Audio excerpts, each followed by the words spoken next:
Welcome to Writers Read. We're back together again. What a good feeling it is to be back together with some writers who are going to read. And today we have Pat Decker and Sam Sperry, and we welcome them to this program. But first, you know the routine. We have to do the poem. We have to say the poem. I say a line and you say a line. Right. Until you get it right. Until you get it right. Then read aloud. You'll draw a crowd. And bring us great delight. Oh, Paul's poem. It's just the perfect way to start this. And welcome, Pat. Pat and I happened to run into each other, as you do in Horizon House, the other day. And Pat stopped and said, "Nancy, I write short pieces." I said, "Nancy, maybe you can start writing again, and maybe you can write short pieces." So I'm thanking Pat for that bit of advice, because I went home and I'm starting to write again. Short pieces just kind of clarified my goal. Thank you so much, Pat. But do you have another tip for us, a writer's tip that you'd like to share? Well, first of all, thank you, Nancy and Linda, for inviting me to do this. Yes, it kind of blends in with the short pieces, because I try to keep my mind on who I'm writing for, who's the reader is. And in my case, it's my children and my grandchildren. Excellent. So I know them, so I want to keep it brief so I can keep their interest.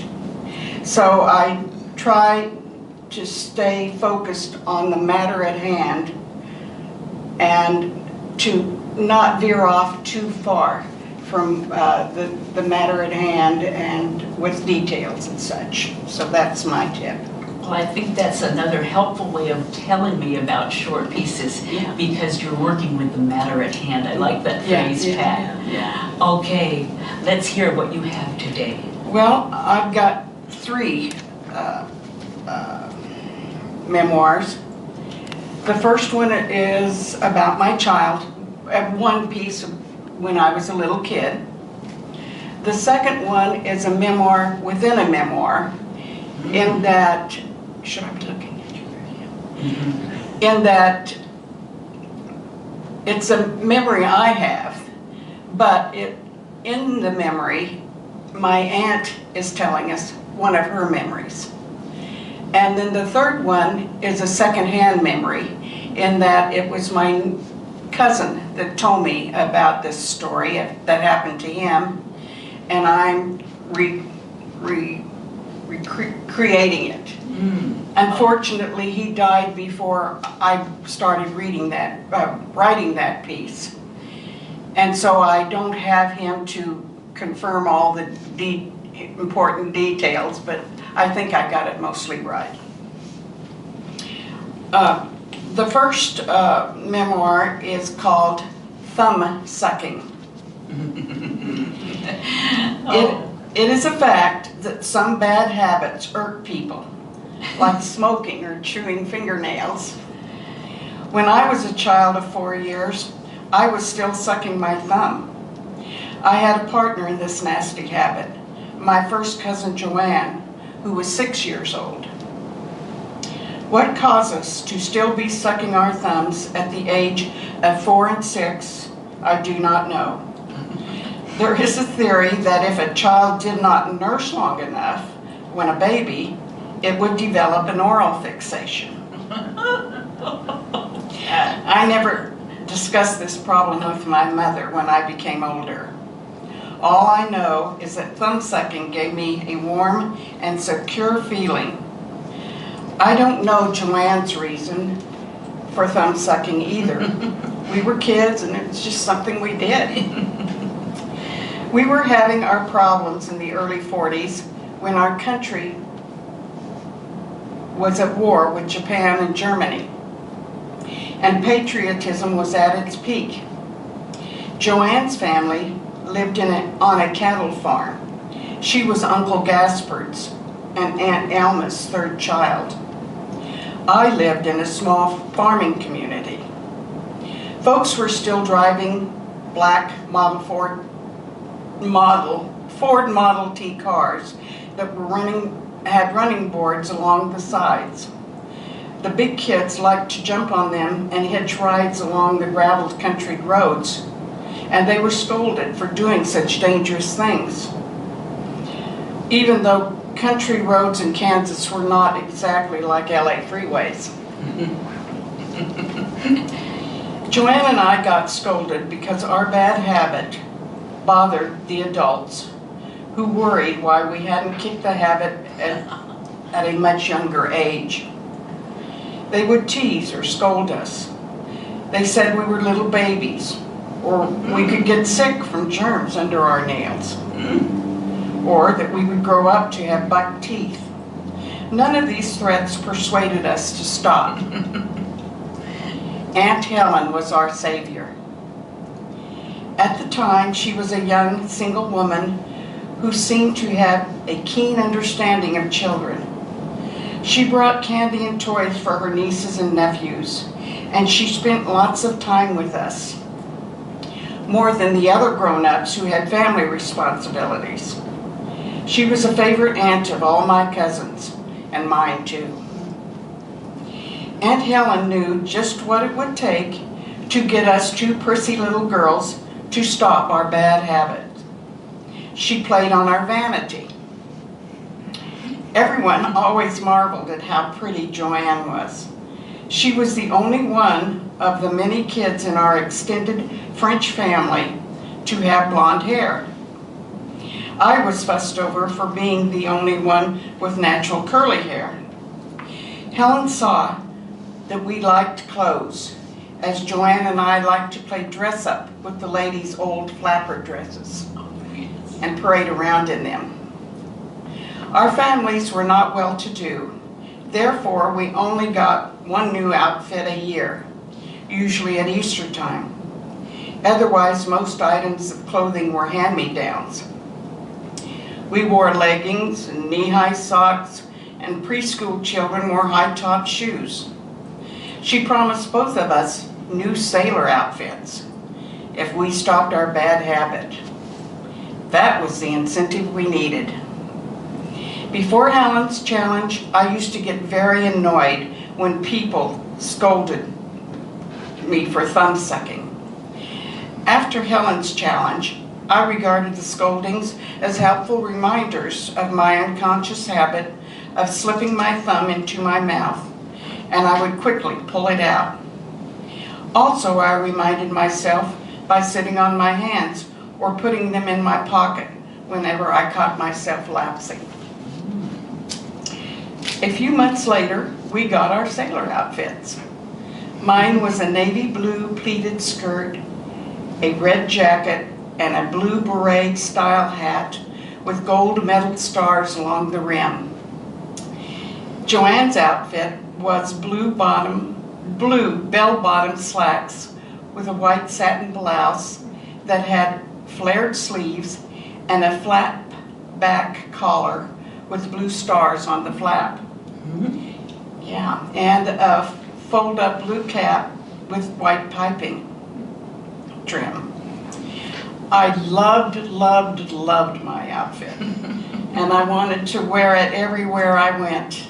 I remember squeezing into it 2 years later to attend Aunt Helen's wedding in 1945 when I was 7 years old.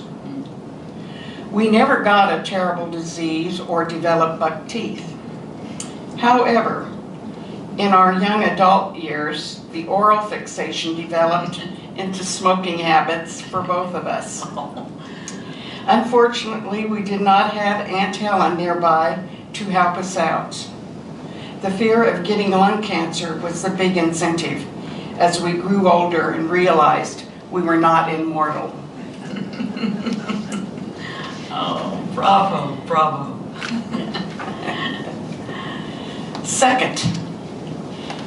The second memoir is called, oh, that's not the one, closet nudist. Aunt Eva and Uncle Joe retired from farming after their kids had grown and left home. They moved to a large house in Beloit, Kansas, nearby their daughter and her young family. Their house was large, with 2 bedrooms on the main level and a full basement with 3 bedrooms and a bath. This is where some of the out-of-staters stayed whenever there was a big family reunion. On one particular gathering, they put up 10 of us for 5 days. 2 cousins and a friend from Massachusetts, Aunt Julia and her son, my mother and my 2 sisters from California, Carol, my daughter from Seattle, and myself from Florida. To fill in the time between big family activities, we crammed around Eva's kitchen table, playing cards and talking. It was at one of these sessions that Eva revealed that she and Joe were closet nudists. It seemed before they had children, and then after the kids left home, they shed their clothes while in the house. They didn't belong to a nudist club. It was just something they liked to do. Eva said it made her feel so free. However, she cautioned us about a few things in case we wanted to try being nudist. As you could get, ladies should never lean over to unload a clothes dryer while being nude, as you could get a breast caught in the door when shutting the dryer. And oh, that hurts so bad. Also, we should be sure to lock the front and back doors whenever we are nude, because a grandson might walk in without knocking and greet us at the top of the basement stairs as we start up the stairs. He will let out a scream and run out the front door as fast as he can. The shock of seeing Grandma in the nude will traumatize the poor lad so much that he won't be able to look her in the eyes for several weeks. To my knowledge, none of the rest of us were or became nudists, but maybe, who knows? Yeah. As the years went by, I discovered that many of my family had large closets in which skeletons were hidden. I wonder if all families are that way, or was mine the exception? Oh, Pat, wonderful laughter. The last memoir is The Big Blizzard. In the 1950s and 60s, the Big 8 conference was a big deal. It was second only to the weather in the topic of conversation during the football season in the Midwest. This is why I totally believe Ernest's story. It was a Saturday in November. The football season was almost over. The 2 powerhouse teams in the conference were to play each other to decide the Big 8 championship. It happened the teams were Oklahoma University playing at the University of Nebraska.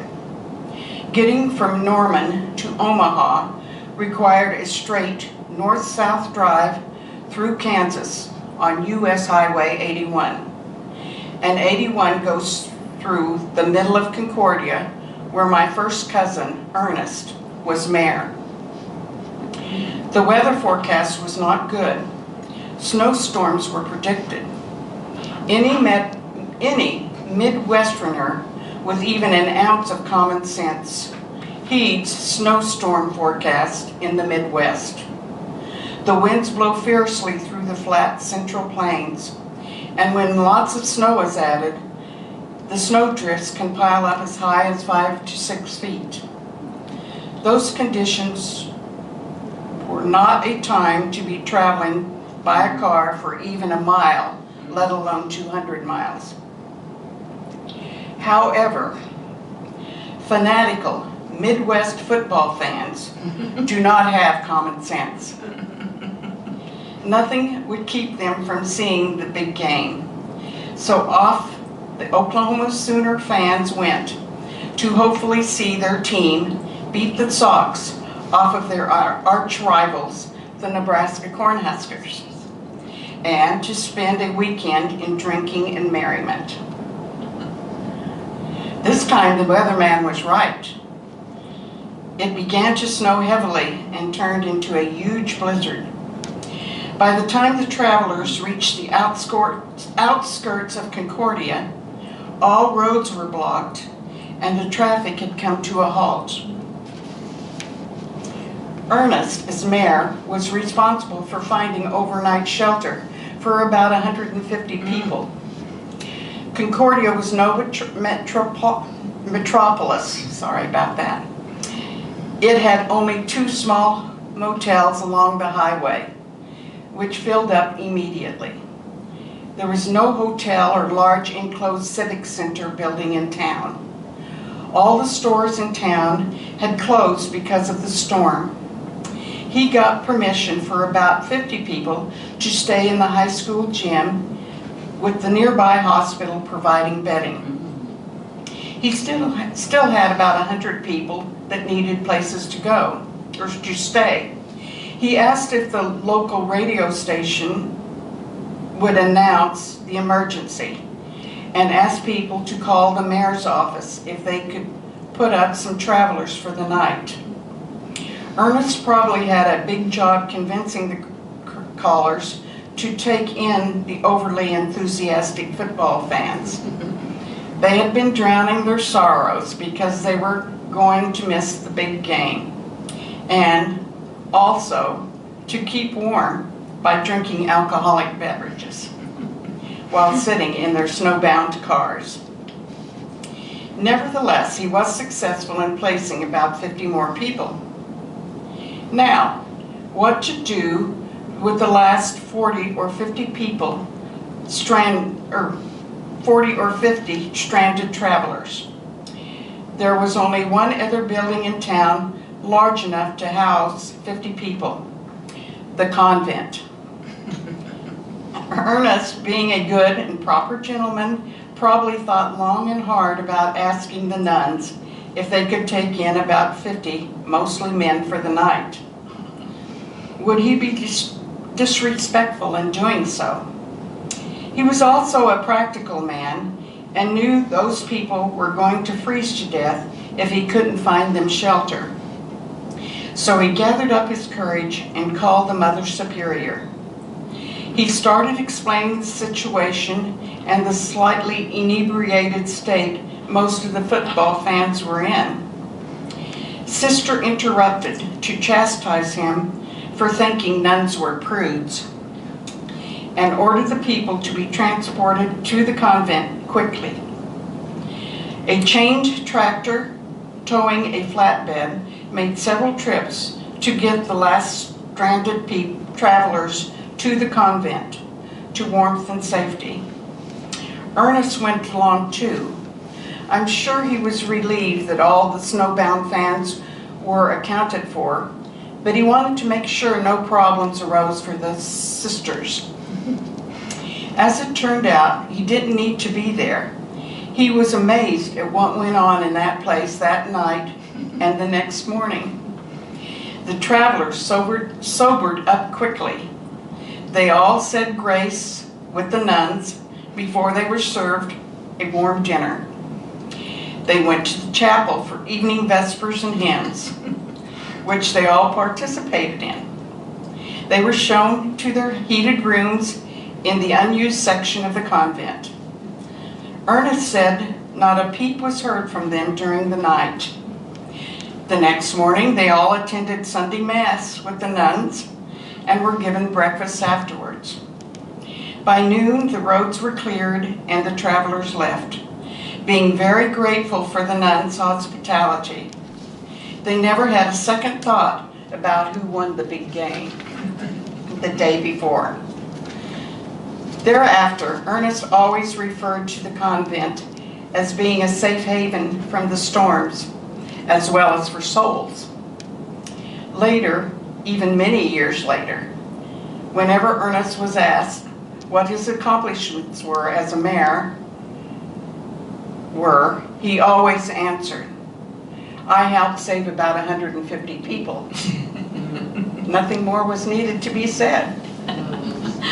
Pat, thank you so much. Those were absolutely delightful short pieces. So you have inspired me again to go home and write. And the laughter was just feeling so good. And we'll want to hear your writing. I will promise. Okay. Thank you. Thank you, Pat.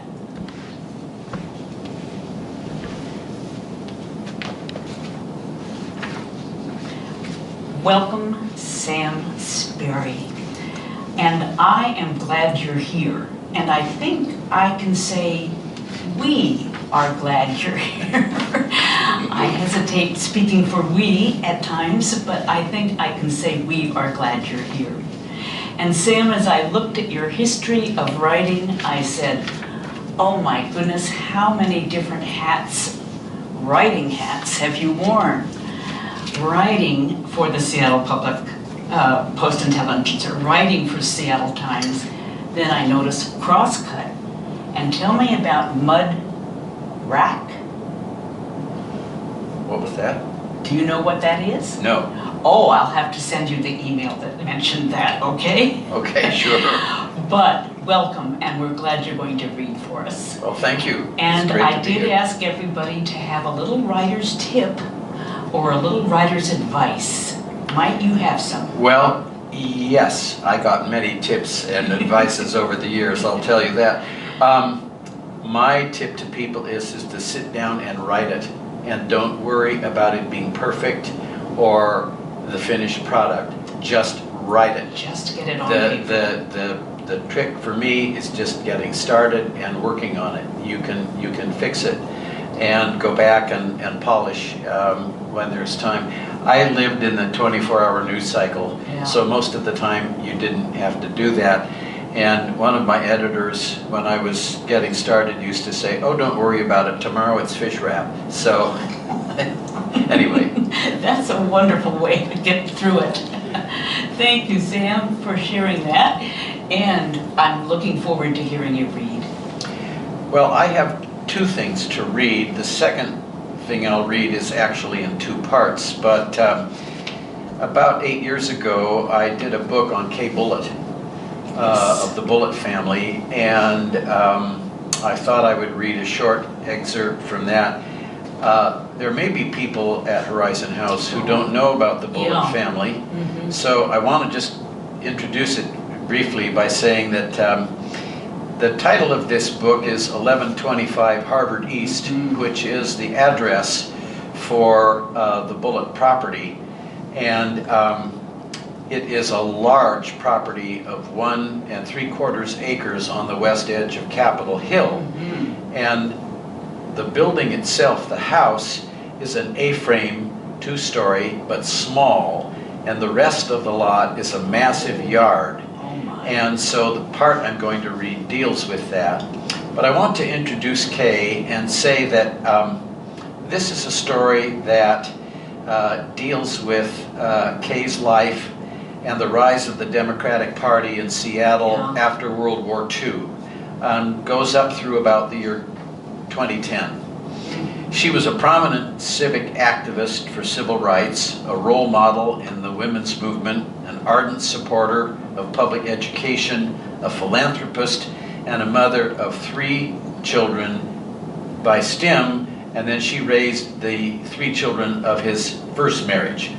And the reading will deal with those 3 by his first marriage because her 3 were still very, very young.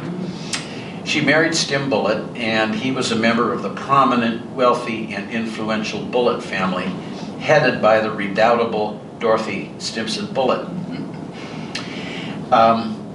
The property at 1125 Harvard East over the last 40 years hosted a total of about 2,000 events.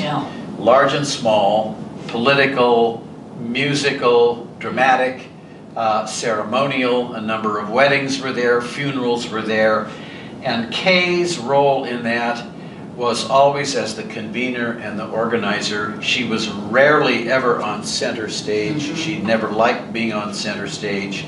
So this little piece is from chapter 5, entitled Turning the Corner. Summer camps. In 1960, the Bullitt children ranged in age from 16 to 3, but the 3 from Stim's first marriage would not be at 1125 for much of the decade. Ashley spent her high school years boarding at Annie Wright Seminary in Tacoma, followed by high school in Switzerland. Jill also boarded at Annie Wright. For high school, she attended the Cathedral School for Girls, now named the National Cathedral School and still all-female, in Washington, D.C. Fred attended high school at Lakeside. The children at home kept Kay busy nonetheless. She devised new strategies for their development and education. Taking advantage of 1125's huge yard, she organized summer camps filled with fun and educational activities. Friends of the Bullitt kids, plus the children of Stim and Kay's friends, were invited to participate. She recruited teenagers to be counselors and instructors, including Fred and Jill. 2 that first summer in 1960 were Zev, 16, and Masha Siegel, 19. This was not a frivolous woman, Zev says of Kay. She hired the children of Eleanor Siegel. Zev, with 2 partners in the early 70s, would establish a new business, Starbucks Coffee. Masha Siegel Kushner remembers one of her first projects was to build a playhouse, for which Kay brought in a handyman who also worked as a professor at the University of Washington to help them. It took a while, Marcia recalls, but because it was a 2-story structure. Another major feature of the 1125 summer camp was a large swimming pool. Fred remembers how Stim struggled to dig the shallow pit in which the above-ground pool would sit. But he had a heck of a time. He was a good athlete, a rock and mountain climber, and in good shape, but he couldn't get the pit right. The challenge and difficulty was that the pool was meant to be shallow at one end, gradually sloping down to a depth of 8 feet. Eventually, the pool was installed successfully. There was a swing strung from a nearby tree so the kids could swing and jump off into the pool. Oh my. Fred remembers that with great delight. For her part, Kay frowns. I worried that one of them would jump off the swing and land on the side of the pool and hurt themselves. I told them not to jump from the swing into the pool. The smile on Fred's face suggests that the no jumping of the swing prohibition was about as successful as the ban on booze in the 1920s. Summer camps at 1125 meant lots of play and play acting. Zeb recalls, there was a large drama component to the camps. We read, wore togas and other costumes, and the kids shared roles. Fred remembers that we also made shields and swords for staged fights. There was also music. Masha played her guitar and gave some lessons, and there was lots of singing. Badminton, a baseball diamond, a treehouse, even tennis. Games of tag and games invented on the spot were in the mix too. There were even applied arts, Zeb remembers. We got the engine out of a wrecked car and took it apart just to see what was inside. Masha says, Kay had us discover, explore the lot and the foundation of what was there before. That could have been from the home the Henrys had lived in. Whatever it was, the operating principle of Kay's summer camp in this first year and in the years to come would always be to give children the opportunities to explore and to discover, in other words, to develop curiosity and use their imaginations. Fred, Ashley, and Jill, even though they went to school, away to school, spent most summers at 1125. Wonderful. Excellent. Oh, I wish I was at that camp. Well, I don't think there are, this book is in the library, and I'll try to get one or two of them in there. Oh, great. Thank you. Sam, have you discovered on the back windowsill the collection of books, and it used to be called By Us or About Us? Oh, I haven't seen that yet. No, Go I'll to look the for it. windowsill. Sure. And discover that, Okay. because there's many authors in this wonderful place, Great. and we would love to have your book there. Well, Thank you. Yeah, that would be good. This is from a work in progress, so it has a working title, The Applegate Saga. And the story has four main characters: Patricia Penn Applegate, Gail O'Leary, Tom Jackson, and Si Ling Wei. This excerpt is about 2/3 of the way through the story. It begins just after Penn has come from an important business lunch in San Francisco. She and Tom Jackson, her attorney, are flying back to Seattle. Si Ling does not appear in this excerpt that I will now read. Penn was mulling over her lunch with Maragamo. He reminded her of something her dad had said one time, that in business, really successful people don't have to cheat. That the best really don't cheat because that would taint their sense of what real success is. She wanted to believe that Maragamo was of that mindset. Tom interrupted her train of thought, saying, "Penn, I want to get to know Gail. What can you tell me about her?" "Oh, well, Gail is my best friend. We are like sisters. She's amazing." There was a long silence, and Penn looked out the window. It was dark. There was a slight chop as the Boeing 737 sped north through patches of turbulence. She turned to Tom. "You can see she's one of the most beautiful women in town. Why do you want to get to know her? Why not just call and ask to see her?" "When you introduced me at your party," Tom said, "she was gracious, but I sensed in her a distance, not from me or you, but in general, a kind of distance from, well, life. I wonder." Tom paused. "Maybe it was me, but what I noticed was a person somehow only 90% there. Could have been the evening. I gathered she had come from some kind of busy meeting or something." Penn did not respond. To herself, she reflected on what Tom had said. "He's really put his finger on it. I've noticed the same thing, but it never registered in the way Tom sees Gail. I guess it's because I'm so close to her. She's so good and focused on other people and her work. He's right. There's part of her that's often not quite there. She's like, well, partly in another moment." The attendant offered drinks and snacks, but both Penn and Tom opted for coffee. They sat in silence for 10, maybe 15 minutes. Finally, as if a cloud cleared away and the sun shone through, Penn decided she did not want to be obtuse. She turned a bit in her seat to better face Tom. "Tom, Gail's had a hole blown in her life. It was about 10 years ago, closer to 11. Her husband was killed in a car wreck up at Stevens Pass. Then a month later, her dad dropped dead of a stroke. He'd had a massive cerebral hemorrhage. They were very, very close, because Gail's mother died when she was a teenager. She had a 10-year-old son, Jeremy, and no husband, no dad as a grandfather for fallback. The two most important men in her family were gone, ripped away. It devastated her. Even so, somehow, she mustered the strength and the courage to soldier on.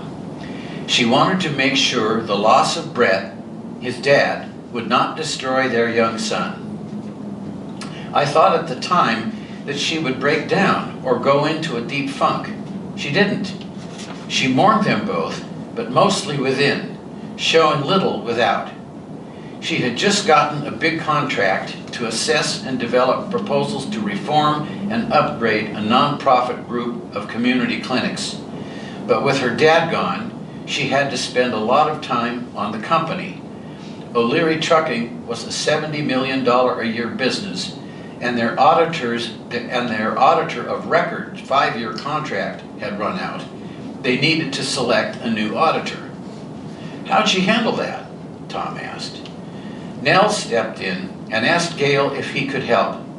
Bryce Cunningham, one of our senior, oldest attorneys and a CPA, worked with her, essentially standing in as the lone executive. The general manager for O'Leary was recovering from open heart surgery. The pressure on Gail was overwhelming, but she never cracked. Pen's eyes watered a little and her voice shook. She never cracked. Pen looked out the window to compose herself. Tom sat silent and motionless. After several minutes had passed, still looking out the window, Pen said, "So you can understand it's her way of coping. I hope she'll come out of it. It's long past time." They took a taxi to the estate to drop off Pen. As the driver got her bag from the trunk, Pen opened the taxi door. "Tom, would you spare me a half hour more? Just that, 30 minutes. Tom paid the driver, left his bag on the porch, and followed Pen into the library. Mrs. Nelson stuck her head in to welcome Pen home and inquire about dinner. "In an hour, Mrs. Nelson. Something light. Tom?" He thanked her, saying, "I'll eat later." Pen sat on the couch in front of the fireplace. Tom sat down in a chair on her left side. "I will tell you something only 5 other people know, not counting 2 police officers. I don't need to say, as I will say, that this is most confidential." Pen related that she had been assaulted, how Gail had stood by her, stayed with her, even moved into the house for several months. She made sure she was there when I got down, built me up so I wouldn't get depressed, took me out for coffee, walks, even studied with me, and Gail never studies with anybody. When she studies, she leaves the planet, if you get what I mean. "One other thing," Pen continued. "As a man, you may not appreciate this. When she and I go places, or when a man or men come up when we are together, Gail never lets them exclude me. Look, when she enters a room, all the heads, the women too, fix their eyes on her. That doesn't affect Gail. If a guy tries to occupy her in a way that ignores me, excludes me, Gail turns the conversation to involve me. If he persists, Gail has said, and I quote, 'Look, I came here with Pen and I intend for us to enjoy our time together. I don't mean just when we're younger. She'll do that tomorrow if she thinks I'm being pushed aside.' Tom, I'm no Sharon Stone, but the point is, Gail O'Leary does not play on her incredible beauty, which, by the way, for her, is well below skin deep. That woman has a huge and beautiful heart." Tom Jackson thought of words his mother had imparted to him and his sister when they each reached the age of taking interest in the opposite sex. "My mom told us that if seeing a beautiful girl or a handsome fellow, we should remember that if you judge a book by its cover, you may discover it can make very poor reading." Pen, say no more. I'm grateful and respectful of your confidence. I will hold this tightly inside, but it will help guide me as I try to get to know her. I respect your friendship for Gail and will honor it always. Mrs. Nelson poked her head in again. More than an hour had passed. "There's enough for you too, Mr. Jackson," she said. They sat down to slices of ham and garden salad. "Thank you again, Pen. Man, I should address you as Miss Applegate. You're my employer." Pen just smiled. Tom called a cab. "I'll let you know the minute Nancy reports from California," he said. as he turned to heading for the door. "You did well today, Tom," Penn said after him. "Give her a call. Give her a call tonight." Tom stopped and looked around. "Are you saying that as my employer?" he asked in half jest. "Doesn't matter. Give her a call." Oh, Sam, bravo, bravo, and we have two Well, pieces this of comes- writing. Oh, and third. This Excellent. comes from earlier in the story, quite early in the story, and